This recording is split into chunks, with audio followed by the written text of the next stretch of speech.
Hello everyone, I hope you're all very well. Here we are for the next chapter of Great Expectations in front of the fire.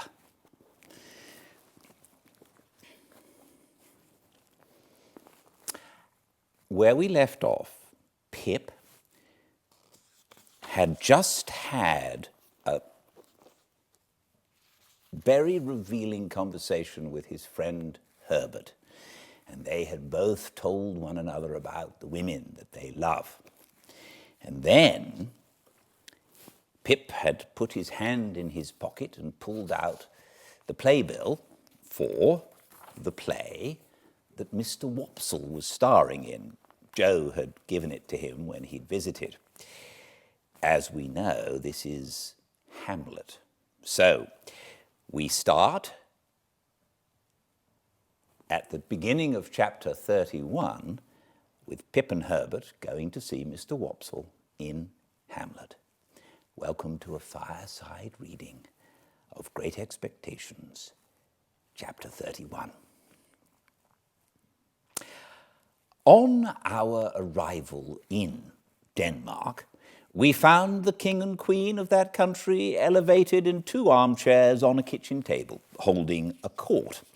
The whole of the Danish nobility were in attendance, consisting of a noble boy in the wash-leather boots of a gigantic ancestor, a venerable peer with a dirty face who seemed to have risen from the people late in life, and the Danish chivalry with a comb in its hair and a pair of white silk legs, and presenting, on the whole, a feminine appearance. My gifted townsman stood gloomily apart with folded arms, and I could have wished that his curls and forehead had been more probable. Several curious little circumstances transpired as the action proceeded. The late king of the country not only appeared to have been troubled with a cough at the time of his decease, but to have taken it with him to the tomb and to have brought it back. The royal phantom also carried a ghostly manuscript round its truncheon, to which it had the appearance of occasionally referring, and that, too, with an air of anxiety and a tendency to lose the place of reference, which were suggestive of a state of mortality.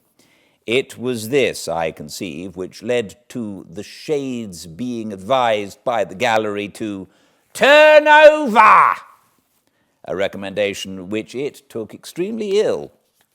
It was likewise to be noted of this majestic spirit that whereas it always appeared with an air of having been out a long time and walked an immense distance, it perceptibly came from a closely contiguous wall. This occasioned its terrors to be received derisively.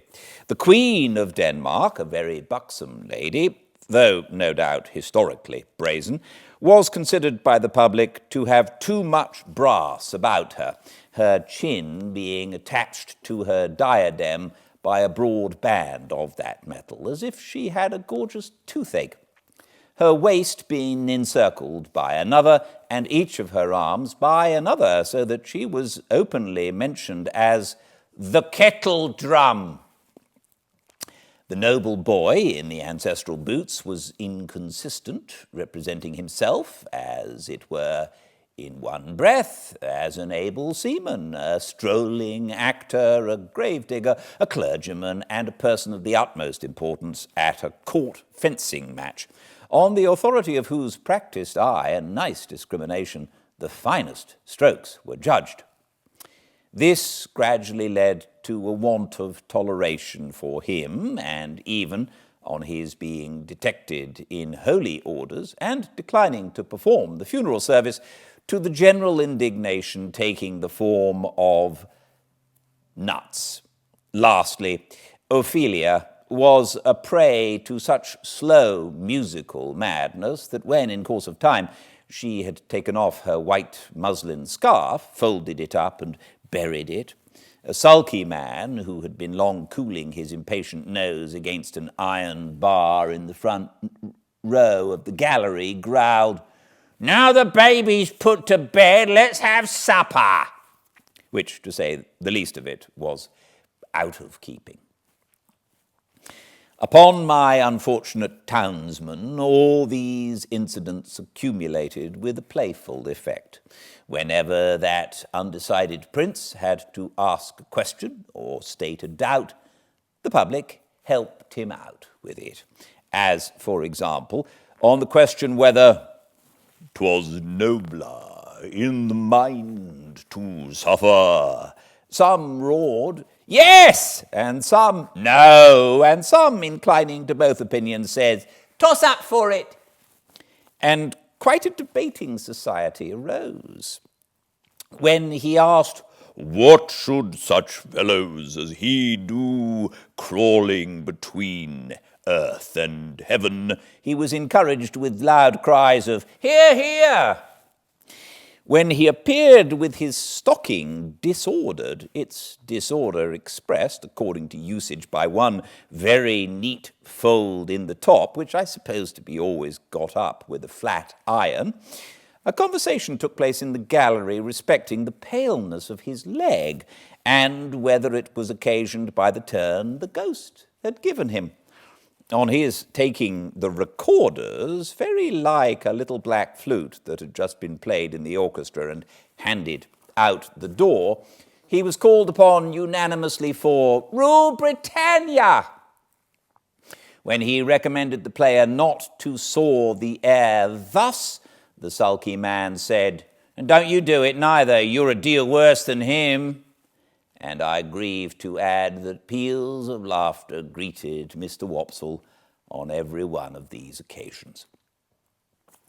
But his greatest trials were in the churchyard, which had the appearance of a primeval forest, with a kind of small ecclesiastical wash-house on one side and a turnpike gate on the other. Mr. Wopsle, in a comprehensive black cloak, being descried entering at the turnpike, the gravedigger was admonished in a friendly way, "Look out! Here's the undertaker a-coming to see how you're a-getting on with your work."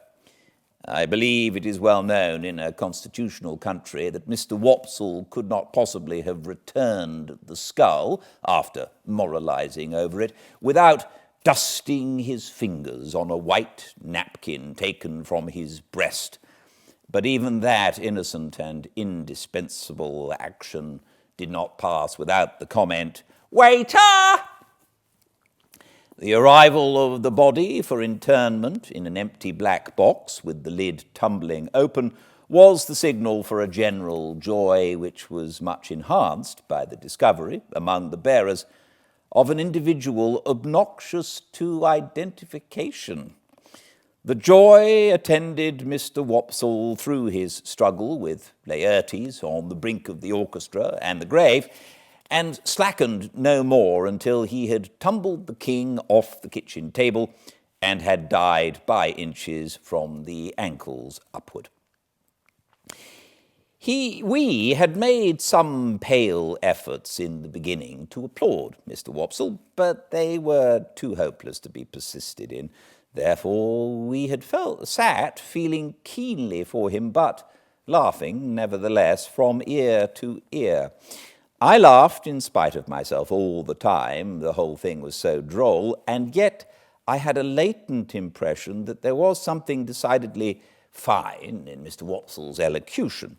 Not for old association's sake, I'm afraid, but because it was very slow, very dreary, very uphill and downhill, and very unlike any way in which any man in any natural circumstances of life or death ever expressed himself about anything. When the tragedy was over and he had been called for and hooted, I said to Herbert, "Let us go at once, or perhaps we shall meet him."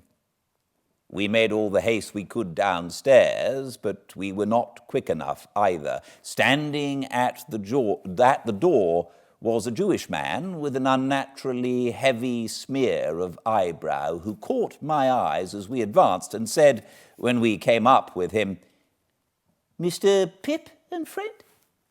Identity of Mr. Pip and friend confessed. Mr. Waldengarver, said the man, would be glad to have the honour. Waldengarver? I repeated, when Herbert murmured in my ear, probably Wopsle. Oh, said I, yes, shall we follow you? A few steps, please. When we were in a side alley, he turned and asked, how did you think he looked? I dressed him. I don't know what he had looked like, except a funeral, with the addition of a large Danish sun or star hanging round his neck by a blue ribbon that had given him the appearance of being insured in some extraordinary fire office. But I said he had looked very nice. When he come to the grave, said our conductor, he showed his cloak beautiful, but judging from the wing, it looked to me that when he see the ghost in the Queen's apartment, he might have made more of his stockings.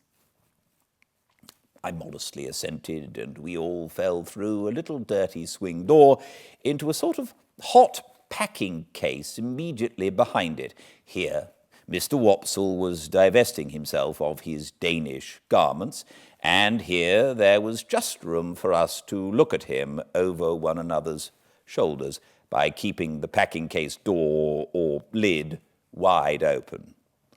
Gentlemen, said Mr. Wopsle, I am proud to see you.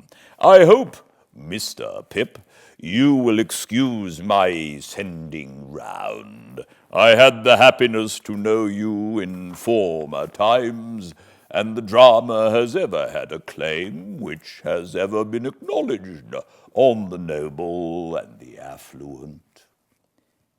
Meanwhile, Mr. Waldengarver, in a frightful perspiration, was trying to get himself out of his princely sables. Skin the stockings off, Mr. Waldengarver, said the owner of that property, or you'll bust 'em. Bust 'em and you'll bust 35 shillings. Shakespeare never was complimented with a finer pair. Keep quiet in your chair now and leave 'em to me. With that, he went upon his knees and began to flay his victim, who, on the first stocking coming off, would certainly have fallen over backward with his chair, but for there being no room to fall anyhow. I had been afraid until then to say a word about the play, but then Mr. Waldengarver looked up at us complacently and said, Gentlemen, how did it seem to you to go in front? Herbert said from behind, at the same time poking me, Capitally. So I said, Capitally. How did you like my reading of the character, gentlemen? Said Mr. Waldengarver, almost, if not quite, with patronage. Herbert said from behind, again poking me, Massive and concrete. So I said boldly, as if I had originated it, and must beg to insist upon it, massive and concrete. I am glad to have your approbation, gentlemen, said Mr. Waldengarver, with an air of dignity, in spite of his being ground against the wall at the time, and holding on by the seat of the chair. But I tell you one thing, Mr. Waldengarver, said the man who was on his knees, in which you're out in your reading, never mind, I don't care who says contrary, I tell you so, you're out in your reading of Hamlet when you get your legs in profile. The last Hamlet I dressed made the same mistakes in his reading at rehearsal till I got him to put a large red wafer on each of his shins. And then, at that rehearsal, which was the last, I went in front, sir, to the back of the pit, and whenever his reading brought him into profile, I called out, I don't see no wafers! And at night, his reading was lovely. Mr. Waldengarver smiled at me as much as to say, faithful dependent, I overlook his folly. And then said aloud, My view is a little classic and thoughtful for them here, but they will improve, they will improve. Herbert and I said together, oh, no doubt they would improve. Did you observe, gentlemen, said Mr. Waldengarver, that there was a man in the gallery who endeavoured to cast derision on the service? I mean the representation. We basely replied that we rather thought we had noticed such a man. I added he was a drunk, no doubt. Oh, dear, no, sir, said Mr. Wopsle, not drunk. His employer would see to that, sir. His employer would not allow him to be drunk. You know his employer? Said I. Mr. Wopsle shut his eyes and opened them again, performing both ceremonies very slowly. You must have observed, gentlemen, said he, an ignorant and a blatant ass, with a rasping throat and a countenance expressive of low malignity, who went through, I will not say sustained, the role, if I may use a French expression, of Claudius, King of Denmark. That is his employer, gentlemen. Such is the profession. Without distinctly knowing whether I should have been sorry for Mr. Wopsle if he had been in despair, I was sorry for him as it was that I took the opportunity of his turning round to have his braces put on, which jostled us out of the doorway, to ask Herbert what he thought of having him home to supper. Herbert said he thought it would be kind to do so. Therefore I invited him, and we went to Barnard's. He went to Barnard's with us, wrapped up to the eyes, and we did our best for him, and he sat until 2 o'clock in the morning, reviewing his success and developing his plans. I forget in detail what they were, but I have a general recollection that he was to begin with reviving the drama and to end with crushing it, inasmuch as his decease would leave it utterly bereft and without a chance or hope. Miserably I went to bed, after all, and miserably thought of Estella, and miserably dreamed that my expectations were all cancelled, and that I had to give my hand in marriage to Herbert's Clara, or play Hamlet to Miss Havisham's ghost before 20,000 people without knowing 20 words of it.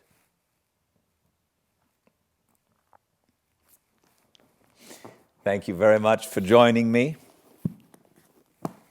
I hope this helps a little as we're all stuck inside, and I look forward to seeing you here tomorrow.